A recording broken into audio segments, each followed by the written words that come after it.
Grande bananão. Bananão. Nossa, eu fiquei com essa cena. Sam Levinson, quero você na cadeia. Terceira temporada de Euphoria acabou e a gente não sabe nem o que dizer desse final. Precisamos desabafar. Desabafo.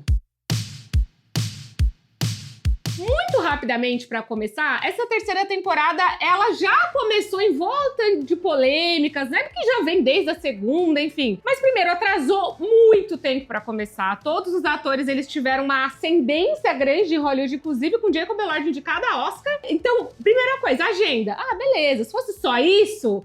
Mas o Sam Levinson, ele priorizou fazer The Idol ao invés da terceira temporada de Euphoria. Aquele lixo! E você sabe o que foi The Idol, veja bem. E como a Zendaya também é produtora de Euphoria, falaram que rolou ali um desgaste entre os dois, porque ele quis colocar... parceiros. Eles Exato. eram, Exato, e por conta dessa terceira temporada rolou um desgaste muito grande, assim, né, dessa pré-produção. Falaram que ele queria colocar a Rue como uma detetive, aí teve todo um negócio, assim, de uma brigas internas, mas esses são todos os boatos internos ali. Também tem um rumor que Zendaya e Sydney Sweeney não estão Então, se batendo ali, tipo, Mas cê elas sabe não qual que é? apareceram juntas. Você sabe qual que é a treta? Ah, Porque o Tom Holland estava visitando a Zendaya no set da segunda temporada. E aí, a Sydney Sweeney tava curtindo uns tweets falando de quanto o Tom Holland era não sei o quê, que ela gostava dele. não Achava se legal. mexe com esses dois. Não se foguinho mexe. pra ele. Não se mexe. Foi. Deixa os dois quietinhos. Essa fofoca eu fiquei indignadíssima. Tirando também todas as polêmicas que CJ Sweeney vem aí acumulando nesses últimos tempos.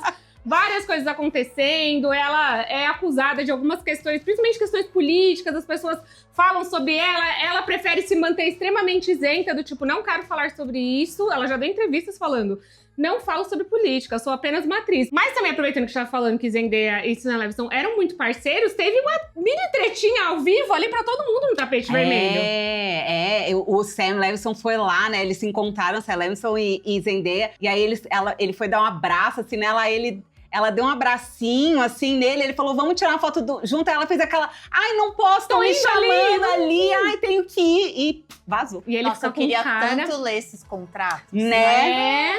Porque deve estar assim, precisa ir à Premiere. Você fala, tanto que não fizeram uma entrevista de divulgação. Não Pois. fizeram nada. Na última temporada da tão aguardada série. Exatamente. Significa? Significa, e aí a gente chega agora pra última temporada, que já começa também com uma grande polêmica, essa polêmica confirmada pelo próprio compositor, porque Labyrinth, que é o responsável pela trilha incrível, que pra mim quase um personagem da série, um pouquinho antes de estrear falou, eu odeio a indústria, e é isso aí, minhas músicas não vão estar na última temporada de Euphoria, e não quero falar sobre isso. Exatamente.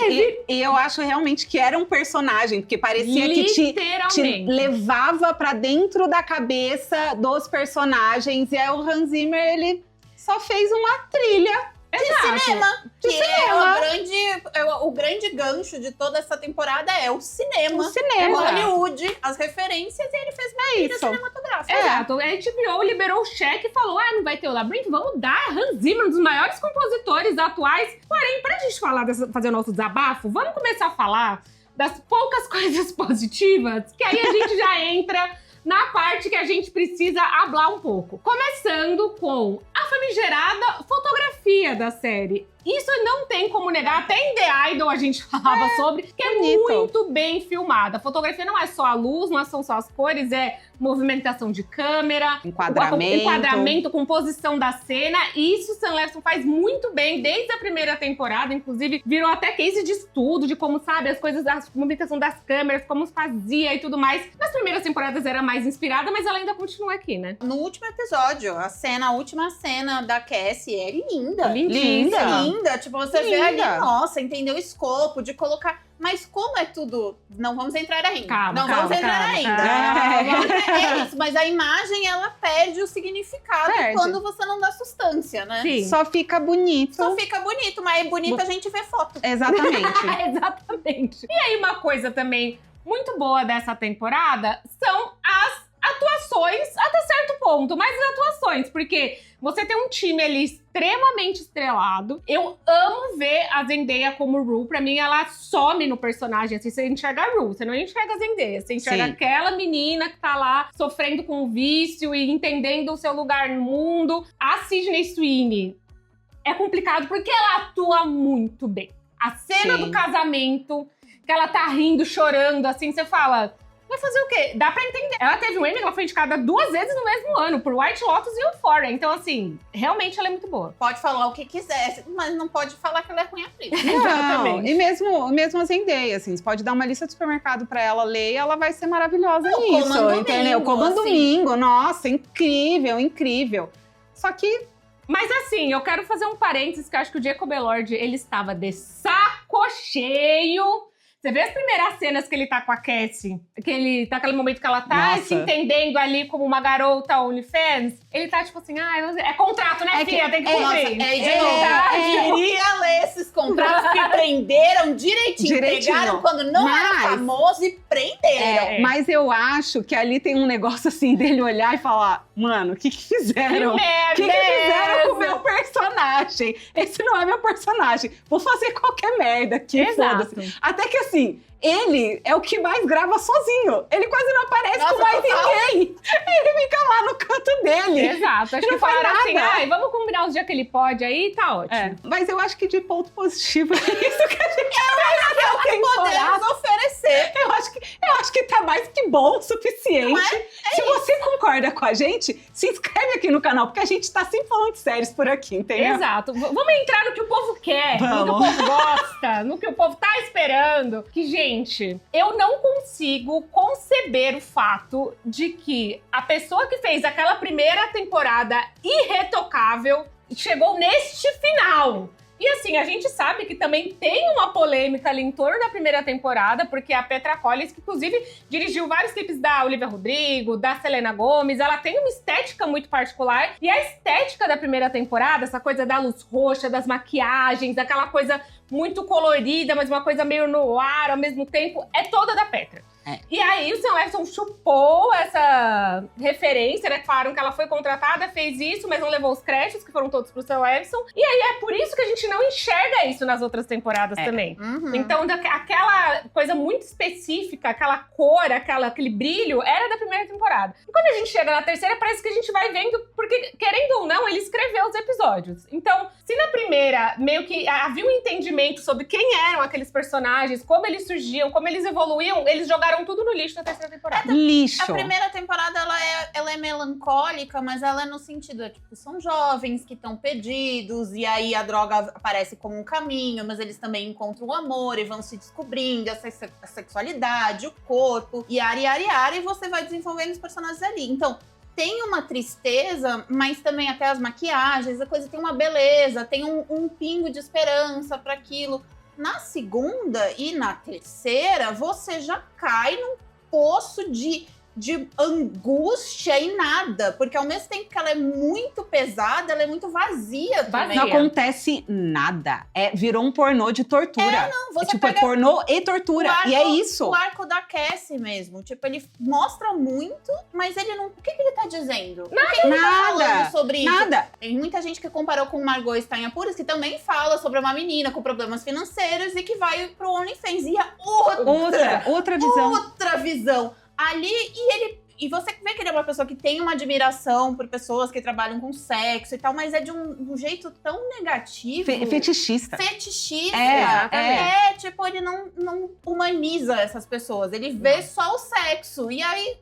Exato, e aí o que mais me pega é porque, assim, na segunda, eu ainda sentia que tinha pontos positivos e eu sentia ainda que a essência dos personagens estava ali. A evolução ficou meio assim, mas eles estavam ali. Parece que na terceira não existia nada. Então, assim, toda aquela coisa que você foi construindo, todas as mulheres da série trabalham na indústria do sexo. Todas. E aí você fica assim... Jura por Deus que a Jules vai virar uma sugar baby, a Mad vai virar uma cafetina, a Ru vai trabalhar no coisa de strip, a Cassie vai virar OnlyFans Girl, e aí você fica assim, jura? Você não tinha, não tem problema você querer abordar isso, mas jura que você não tinha nada pra pensar além disso? Nada, nada. Só a Lexi, que não trabalha na indústria do sexo, e aí depois ela descobre a Bíblia. Mano, que vai repensar a sua vida. E não só isso, ela não trabalha no sexo e ela fica o quê? De lado. Ela quase não aparece, entendeu? Ela aparece pra julgar. Exatamente. Pra ser uma cuzona. Não, e mano do céu, todos os personagens simplesmente viraram burros. Burros. Primeiro você tem o quadro da Jules. Nossa, gente, Quem? Me deu ódio! Mano, ódio! Quem faz um quadro com peitos e pintos pra aparecer na TV americana? Numa novela. Que a sua amiga te chamou. E você acha que ninguém ia ter problema com isso. A sua amiga te chamou e fala, faz um quadro tipo aquele ali. Não é porque ela é artista, que ela é burra. Vou levantar a mão aqui. Eu acho...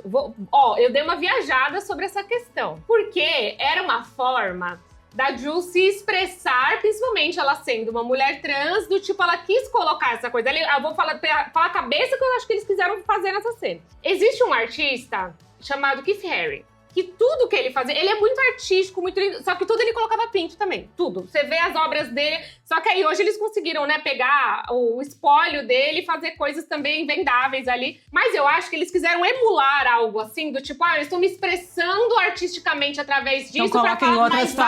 Calma. Coloque outra situação. Mas eu sinto que nesse momento, eles poderiam ter colocado essa parte dela se expressar através da arte em outra cena. Em outra coisa, nessa coisa da TV, ficou meio como ficou se, tipo, ridículo. Se ela quisesse prejudicar a amiga dela. E não deu um arco final pra aquilo. Ela só colocou a tinta vermelha e como acabou. se ela não tivesse noção do mundo. Ela é uma menina que está aceitando ser uma sugar baby pra ganhar dinheiro. Então, ela é esperta, ela sabe jogar o jogo. Ela não é burra, é isso que me irrita. Isso diminui ela como personagem. Sim. E diminui por ela ser trans, dela. Diminui a complexidade dela e diminui ela como artista. Exatamente. Porque não é porque eu entendo, óbvio que tem a expressão, mas tipo, o artista sabe jogar o jogo. Ele sabe onde ele tá. Não é porque ele é artista que ele está avoado da realidade. Nossa, eu fiquei puta com essa cena. Puta. Mas tem mais uma também que me deixou muito puta. A Mad falando do dinheiro pro Álamo. Mano, é sério. É sério. A Mary, que é tipo a mais safa. A mais safa de todas. Ela não vai saber. Ela não sabe que o cara é um traficante, que ele lida com isso. E ela fala, porque a Ru falou que tá trabalhando lá com narcóticos. Sério. É sério que... Não.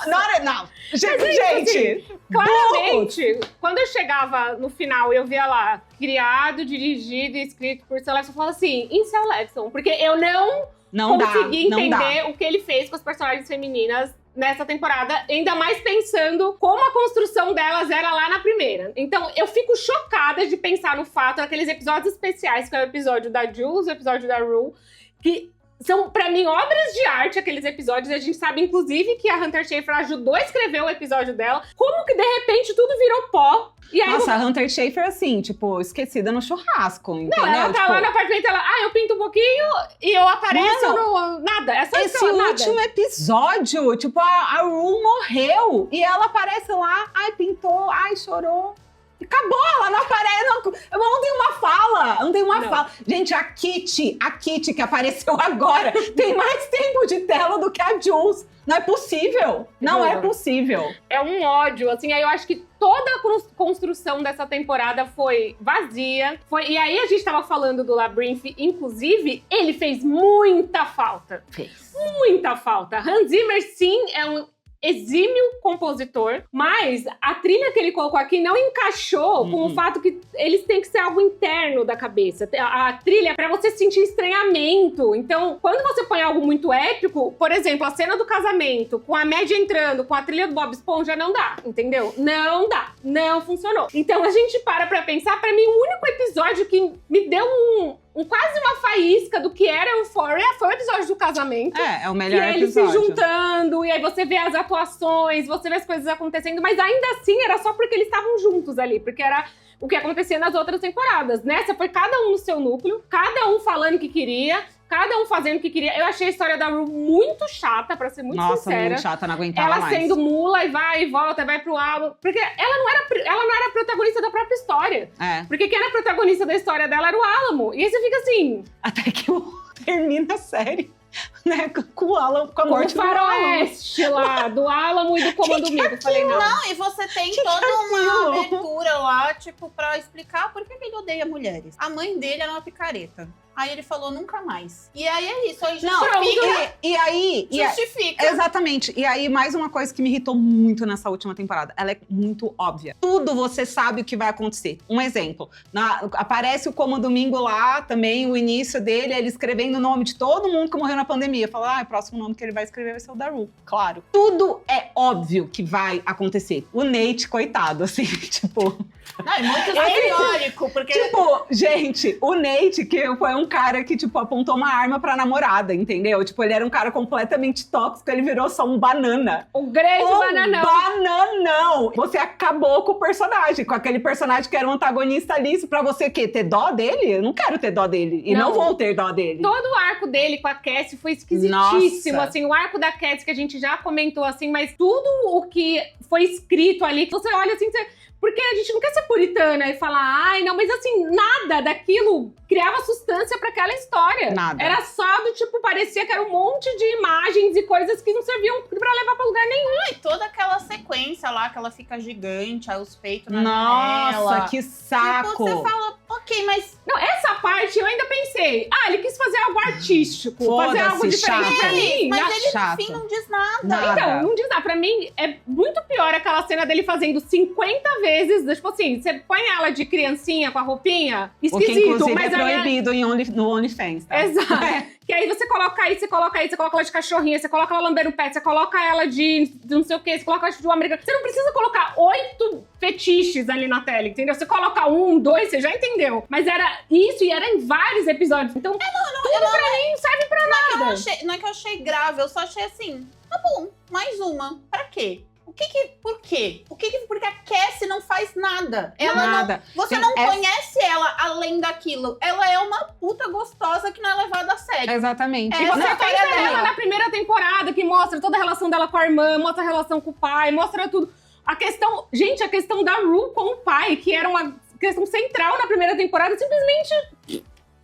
Esquecido, assim. Então, foi difícil chegar no fim dessa temporada. E aí, quando acaba, existe toda uma questão na cabeça do Sam Levinson de juntar o sagrado e profano. Então, do tipo, eu tava conversando com as meninas o quanto que ele usava imagens sacras ali nas primeiras temporadas da igreja, o coral da igreja cantando... E aí a Ru, e depois entra também a questão muçulmana ali com o personagem do Como Domingo. E aí nessa temporada eu falei, acho que ele não tá... Nos primeiros episódios tava mais equilibrado na questão da Ru a ouvir a Bíblia. Eu falei, tá, pra onde isso vai chegar? E aí chega no final...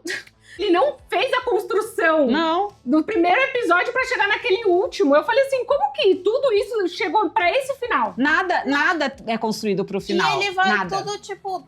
Religião não é só religião cristã, sabe? Tipo, a religião tem um papel muito importante, tipo, ali na hora de você dar sentido pras coisas, sabe? Isso pode ter um papel fundamental na recuperação de alguém que tá lidando com o vício. E ela mesma fala que ela tinha um vazio dela lidar com ela mesma. E ali, tipo, você vê uma necessidade, mas ele não explora o negócio da fé, ele vai nos signos, tipo, aí tem lá a árvore queimando... Sabe? Aí, tipo, os 10 mandamentos. Não explora a fé, o significado da fé. Ele explora, tipo, dogma. Sim. E aí, tipo, no fim, de novo, assim, é isso. Ele tá interessado na imagem das coisas, sabe? Mas você se importar com aquilo e aquilo ter uma causa e consequência no mundo, eu entendo o destino da Ru. É triste, assim. Tipo, a droga, ela faz isso. Tipo, é do nada. É você... A gente tinha esperança por ela, sabe? Ela tá no momento. E aí, aquilo é tirado de você. Que foi o que aconteceu com o Angus. Então, tipo,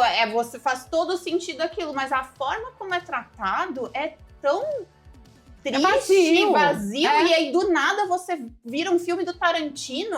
Sim. Sabe? Nossa, exato. Você tá num momento tão melancólico ali. Até você quase que criando um paralelo com a vida real de uma pessoa que aconteceu na sua própria série. E, de repente, vamos fazer um faroeste com os dois aqui. Eu fiquei... Gente, é meio isso, tipo, do Tarantino mesmo. Porque o Tarantino tem esse negócio de querer reescrever a história, né? Ele já fez isso em mais de um filme. E aí, ali, ele pega e põe no personagem do Como um Domingo, você não tem mais... Não, empatia tem limite. E aí, ele pega e vai lá e, tipo, beleza, aquele cara... Até então, ele era só um misógino que odiava e matava mulheres e guardava os documentos dela num cofre. Mas agora que a menina morreu por causa de droga, por causa dele, agora ele merece morrer. É isso que ele tava dizendo, sabe? E aí você fica... Porra! E aí a série acaba com uma bandeira dos Estados Unidos falando Deus abençoe a América ou algo assim. Aí você faz... Deus abençoe a todos nós. Assim, e aí você que fica Deus assim, nos abençoe. Ok. É isso? Cara, chegou? Sabe? Tipo, não... Aí, detalhe que o casal de nazistas foge. Tem um final feliz! Tem um final feliz! É verdade. O casal de nazistas foge e tem um final feliz. É verdade, é verdade. Assim, eu não sei nem o que dizer. Não, cara, pra mim é um negócio assim, foi tão mal construído que eu simplesmente não me importei com nada que aconteceu. E isso, pra mim, é horrível, porque eu me importava extremamente com todos esses personagens, com a série, com tudo isso. E aí, eu paro e penso no final da primeira temporada, inclusive eu coloquei na TV pra fazer um Reels, e eu olhei e falei, como é possível a gente sair de um coral, que era uma alegoria, a de fato uma overdose da Rue, que você, quando chega aquele número musical, você fala, o que aconteceu? Ela tinha aqueles finais explicados, e cada um tinha sua interpretação. A minha interpretação é que ela teve uma overdose ali. E aí você não sabia se ela tava viva, se ela tava morta, como ia voltar pra segunda temporada. E aquilo pra mim é magistral. E aí quando você chega nesse final, aí é um final mais triste quando chegou ali no final da Rue. Eu achei que eles iam conseguir fechar, já que tiveram algo tão bonito e metafórico na primeira temporada. Então, assim, o que eu entendi? Vou fingir que o final é o final da primeira e pronto. É isso. Você viu uma temporada, tá ótimo. É isso. E sabe a Barbie Ferreira que pulou fora desse barco. Olha, brasileira, né? Brasileira. Ela sentiu o cheiro de longe. Pois é, agora a gente quer saber se você também sentiu o cheirinho da coisa dando errado. Conta aqui nos comentários, já se inscreve no canal pra ver mais vídeos da gente reclamando e sendo feliz também. Beijos! Que bosta.